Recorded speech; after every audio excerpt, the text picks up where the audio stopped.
What's up everybody and welcome to the channel. In today's video we're going to take a look at the 2024 Lexus TX350 all-wheel drive premium. This one's finished in Nightfall Mica. MSRP is about $63,000. This is Lexus's newest three-row SUV. Let's get right into it. Underneath the hood of the 2024 Lexus TX350, you're going to find the 2.4 liter inline 4-cylinder turbocharged engine. It pumps out 275 horsepower with 317 pound-feet of torque. Paired to the 8-speed automatic transmission, sending the power to the all-wheel drive system. Curb weight is 4,600 pounds. It runs on a 17.8 gallon fuel tank, and you can expect 20 miles per gallon in the city with 26 out on the highway. Overall length is 203.1 inches with a wheelbase at 116.1. Width is 78.3 and height is 70.1 inches. The TX350 can also tow about 5,000 pounds and hybrid models are also available. Moving on to the exterior styling with the 2024 Lexus TX, has a pretty muscular front end appearance, very sporty as well. You got a nice set of LED headlights with the massive daytime running light, and I like how that chrome trim from the grille cuts its way into those headlights. You got your Lexus badge up on the front, along with a safety sensor, forward-facing camera, and parking sensors, and then all this body color throughout the grille. Very unique design, kind of a different touch to their traditional hourglass shape. You can also see some sharp lines on the side profile with an LED fog light. Nice design overall. It's a pretty cool looking three-row SUV. I definitely like the sharp styling. On the hood, you got some sharp body lines fading towards the windshield just to help give it a taller appearance. And then moving on to the side profile, you got a nice set of 20-inch wheels. Finished in a multi-spoke design with two-tone color. You have parking sensors on the side along with body-colored fender flares, sharp body line throughout that as well, and then some nice molding throughout the lower portion of these doors. You got your body-colored door handles and mirror caps, chrome trim surrounding them, LED turn signal and a side view camera, and then more of that chrome trim on the top side of all the windows. See all the black trim throughout the center, panoramic roof up top along with silver roof rails, and then the entire side profile. It's a nice size SUV. Obviously it's a full three-row, so it's got some size to it, but good proportions overall. And I really like the sharp body line from the front fender cutting through the doors and fades its way towards this rear piece of glass. You can see how the back part is all blacked out, just giving it a seamless design with all the glass. And I like that massive LED taillight bar. In back, you're going to see your badging, all your parking sensors, some more body color down below with a little bit of plastic trim on the bumper. Lexus is written out above the LED bar. And once again, it has sharp styling to finish up the design. Moving on to the key fob, we get lock, unlock, remote liftgate, and just a nice sculpted design. You go ahead and keep this SUV locked. All you have to do is grab the door handle, automatically unlocks, and it's a nice rubber button on the backside. You just pinch, and you can go ahead and open up the door. So for the interior, this has the new Lux trim seats, which is a nice synthetic leather material. Genuine leather is available on the next trim up. On top of that, this has 8-way power seats and a Mark Levinson 21-speaker audio system. On the door panel, you have this soft touch plastic material and then the nice gray vinyl material throughout the door. You can see part of the speaker system, smooth material right here with a lot of padding, grab handle up on top with some storage, all of your window controls and mirror controls, and then the release handle is a button you press. However, you can actually pull it twice and that'll manually open it if needed. You have some storage down below, another one of the speakers, nice Lexus logo on the door sill, and then all those power controls. This material is really soft. It feels really nice, especially for a synthetic. I honestly like it quite a lot. And then taking our way up the headrest, you have the perforations all throughout it. So it's a pretty cool looking seat. Then we do have leathers for the steering wheel with some light silver trim and then some faux stitching on the airbag. And then now inside the 2024 Lexus TX, with my foot on the brake, we can go ahead and fire it up.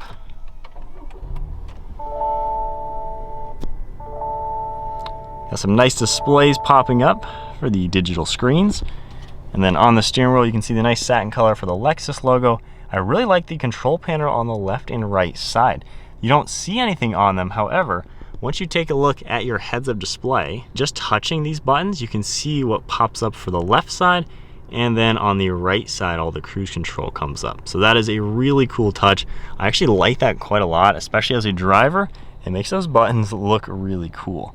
So of course you have Bluetooth and audio on the left side, cruise control on the right side, and then of course these icons will toggle a menu. On the gauge cluster screen, you can see the tach and speedometer, some information in the center, and then we have the sensor down below to monitor your awareness. I have a nice design for these racing style paddle shifters, and then on the right side stock you can see all the windshield wiper controls, headlights on the left side, and then down below we do have a little bit of storage hidden, memory seating, your gas cap, trunk release, trip odometer you can adjust, some gloss black trim, and then some nice faux leather material for the dashboard. You can also see this cool layered look. I like how the gray just kind of wraps around. Got some silver trim to it and more of this soft vinyl material. Taking a look at the 14-inch screen right in the center, you will have all your climate controls always staying down below. You can see your dual zone temperature that you can sync with a nice little color to it. Fan speed in the center, heated seats and steering wheel along with the ventilated seat option. You can easily adjust your different zones. Tap in climate, you get a few more things that will pop up. Then you also have this icon for a few more things you're able to look at. So pretty nice design overall, full screen navigation. Of course, all the audio will pop up, phone integration. Under car, you can see some of your drive modes. When you go into them, the gauge cluster will change just a little bit. You can see the red trim to it, and then the blue for eco, and then nothing for normal. So nice to see that. The drive modes don't do all too much, but still nice to see a few different things to change. You can even tap this button and fold all of the rear seats down, which is a great touch as well. Driving assist, trip information, all-wheel drive, you're able to monitor that, tire pressure, and then vehicle alerts. Under settings, you do have a few things you can take a look at, general information, and just basically everything you would expect. Now, if we go ahead and put the car into reverse, you have a really nice backup camera along with a top-down view, and I really like as you start moving, you can see what is underneath the vehicle. It magically appears. Going into drive, the same thing will happen. So a really cool way to know exactly what's going on underneath the car. Then of course front view, rear view camera, guidelines you're able to adjust, a few settings you can adjust as well. Then going back into drive, you can adjust a few more of these different icons. So definitely a sweet camera system. Tapping the P button, we can go back into park and the screen will shut off. You have volume right in the center along with your defrost, hazards, and then pretty large air vents. You can see how they're down below as well as up here. Then we have the parking and shortcut for camera, 3 different USBs, wireless charging and more storage, and then a really nice design for these cup holders. You can actually grab this unlock button and pull these out for extra storage. So pretty cool design, honestly. Makes it pretty useful. We have our gear selector with a manual mode, electronic park and brake, brake hold, traction control, and then this right here is for the drive modes, downhill assist as well. And then you have a lot of padding on these armrests. They open up individually with quite a lot of storage space down below. And then for the glove box, a nice bucket as you would expect. One last look at the interior. It's definitely a nice place to be, honestly. Nice use of materials in here, very comfortable, super roomy. And then up on top, we have a massive panoramic roof. We have all of your controls right here. If we tap this icon, we can open up the sunshade. We also get a sunglass holder and then the camera rear view mirror with garage door buttons. So definitely a nice interior, lots of light in here, and a good use of materials. Moving on to the second row seat, if I grab the door handle and open it up, the door panel is finished off just like we saw up front with the cool two-tone material. Got some nice contrast stitching for your padded armrest, a little bit of storage, the cool release button, lock, unlock, and window control, and there's even manual sunshades as well. You have storage down below, and then this is the standard seat configuration where it can seat 3 people in the bench row. You can opt for captain's chairs for about $1,500. Now down below you do have some climate controls. You have USB ports as well as some storage, and there is storage on the back side of these seats. You can also take a look at that sunroof, which is super large, and then we have air vents up on the ceiling as well. For the center seat, we can pull this down. You have a nice armrest along with 2 cup holders, and then you have a button right here. If we go ahead and press that, it'll slide that seat forward just a little bit. You can manually continue pushing it, and you have a nice area into the 3rd row. So now sitting in the 2nd row of the Lexus TX, if I go ahead and recline it all the way, honestly, this is a pretty nice SUV. At 5'11", I have plenty of space. I have a lot of headroom, so much light with all the glass in here, and with the driver's seat at my height, I have so much footroom and legroom. This is honestly a fantastic family SUV. I could see getting one of these, honestly. There's so many nice things to it without really breaking the bank. So great second row. Of course, you can maneuver it, slide it way forwards if you want, and really just get a sweet spot. This is a nice 3-row too. It's not the biggest SUV in the world. However, sitting back here, not too bad. I go ahead and slide the seat back and pulling this back up into its normal position. You know, I'm sitting here with about an inch or so of headroom, and my knees honestly aren't even touching, and this is slid all the way back. So I could have more legroom if I wanted to. You do have some amenities like USB ports on the side. You have some nice storage cubbies here, and that recline lever definitely helps out quite a lot. So reclining all the way, I even have an air vent up on the ceiling. These headrests will fold down for better driver visibility. Honestly, fully grown adults, I think 2 perfectly could fit back here. And I like with those buttons, you just press it from here, get that seat out of the way, give it a little bit of a push, and you can easily climb right out. Moving on to the cargo area, underneath the X, there's a button you can tap, and you can automatically open up that rear liftgate. So with the 3rd row up, you can get a good idea of the differences in recline angle, which is a pretty nice touch, and there's still ample amount of space behind these seats. So really nice, the whole family can go places, and you can fit quite a lot in this 3rd row area behind the seats. So if we open up this, there's just a little bit of hidden storage space in here. You do have a privacy cover as well. One thing I really like are the buttons back here. You can see these ones right here. If I go ahead, press that, it's gonna automatically get that 3rd row out of the way. If I do the same with the other side, headrest should pop down as well, and you're gonna have a nice flat load floor back here for all your cargo without that 3rd row seat. So it makes it pretty easy to use. Now there are no buttons back here for the 2nd row seating. You will have to go manually do them. But with those folded down, you can see just how much more storage space you're gonna get in the back of the TX. Certainly makes for a very practical car. You can tap the button up here, go ahead and close the liftgate, and then going through the side, you can see how everything folds down nice and flat. So this can not only be a practical family hauler and vacation SUV, it can certainly be a pretty useful car as well. All right, so setting off now in the Lexus TX. So some of the first things you're gonna notice, this is a really nice place to be, quite honestly. While this is the standard drivetrain, you know, it's nothing crazy performance focused like the higher trims with the hybrid, the F Sport. This is still pretty nice. With your drive modes, they're not really gonna make much of a difference. In eco mode to sport mode, I mean, it's maybe a little bit more aggressive, but hardly going to notice a difference.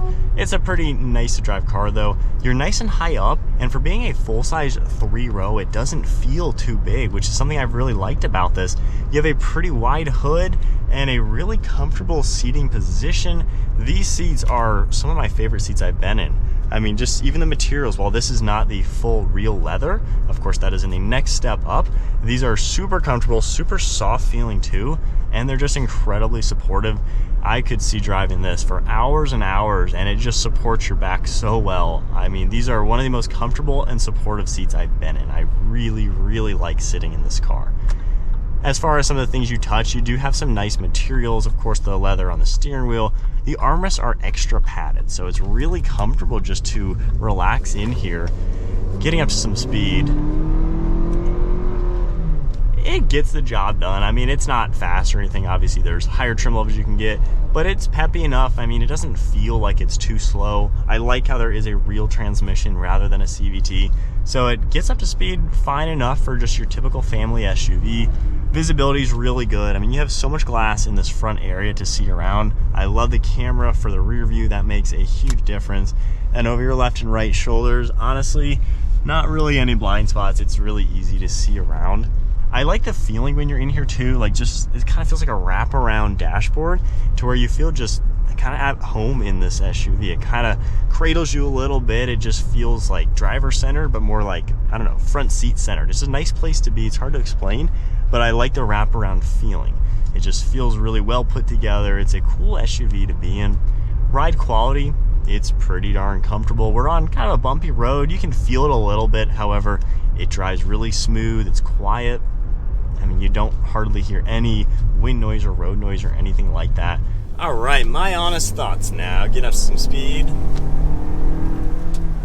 not bad for the drivetrain. Now you can get a lot more power in the higher trim levels, which is cool to see, of course, getting the hybrid in addition to the turbo. So I think Lexus did a pretty good job placing these vehicles to where there is a lot of different options, from all-wheel drive to the hybrid, so you really can dial it in. The price difference to get the real leather interior from this one is only $1,000 or so, so it's not really that expensive to get one of these fully loaded with what you want in the standard drivetrain. I think I don't really have any major complaints with it. I don't even mind the synthetic leather because it is so soft feeling. It feels really nice. There's like so much extra squish to these pads. I mean, you just feel so relaxed in this. And I like how it's not the biggest. It's not, you know, a Sequoia-sized vehicle to where it's hard to park. It's really easy to drive this, get in and out of traffic. It's agile enough, honestly, to where it doesn't feel like it's a true 3-row, but it is a true 3-row. It's got the space back there. So honestly, I've been liking it. I feel like it's a good step into the luxury world. It's not obviously as cool, I would say, as an X7 or a Mercedes GLS, but those are going to be closer to 90 grand when you get a nicely equipped one with the features that this car has. Now, those are going to have more performance, more power, but if you're not craving that, I mean, this is fine. This is a fine family SUV. I wouldn't say no to buying one, and for not much more, if you want that extra power, you know, those will be peppy enough getting the hybrid, and you're still going to be undercutting the German cars. So I think they've given you that perfect sweet spot where it's a little bit more than the more basic brands, but it's not as much as the true luxury brands.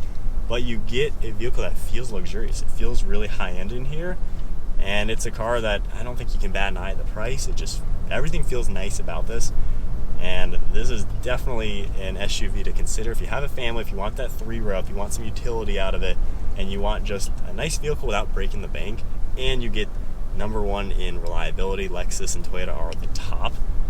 I mean, there is a lot going for this. The tech also, I know people complain Lexus is old school.